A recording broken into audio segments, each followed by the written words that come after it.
आज जो कहानी हम आपको सुनाने जा रहे हैं, जिसे इतिहासकार उस बदनसीब रानी के नाम से जानते हैं, जो चाहकर भी ना अपने मुल्क की हिफाजत कर पाई और ना ही खुद की।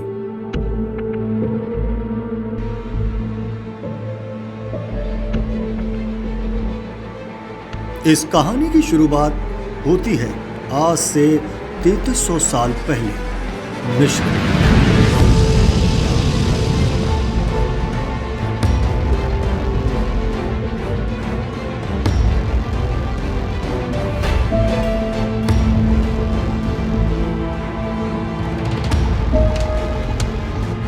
जब मिस्र के 18वें शाही खानदान में एक शहजादी की पैदाइश हुई। बचपन से ही खूबसूरत इस शहजादी की बुरी किस्मत भी बचपन से ही उसका पीछा करती रही। इसकी सबसे बड़ी बदकिस्मती थी इसका अय्याश बाप, जिसका नाम था अखनतान, जिसका अर्थ होता है सूरज का बंदा। सूरज उस वक्त मिस्र में बुराई और आतंक का प्रतीक माना जाता था और मिस्रवासी इसको पूजने से बचते थे। इसलिए अखनतान ने इसको पूजना अनिवार्य कर दिया था।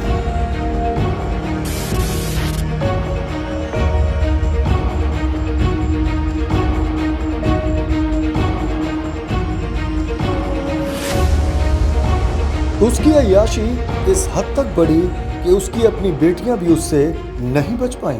इन्हीं में से उसकी एक बेटी ये भी थी जिसका नाम था अनक्सिनामून।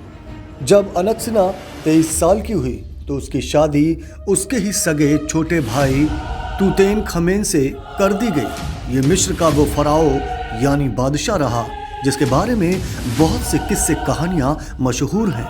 उसके बहुत से राज आज भी राज ही बने हुए हैं।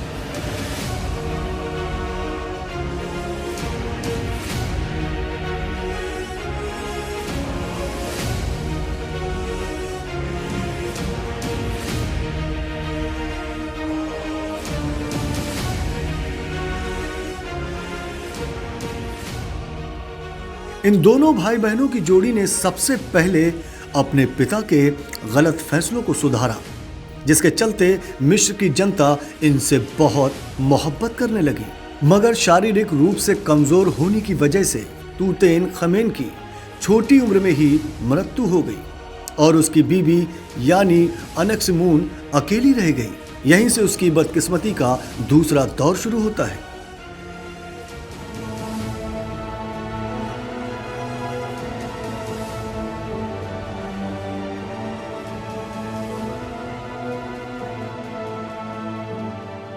इस मौके को गनीमत जानकर तूतेनखमेन के वजीर अय्या ने रानी पर दबाव डाला कि वो उससे शादी कर ले ताकि जनता आसानी से उसे बादशाह मान ले।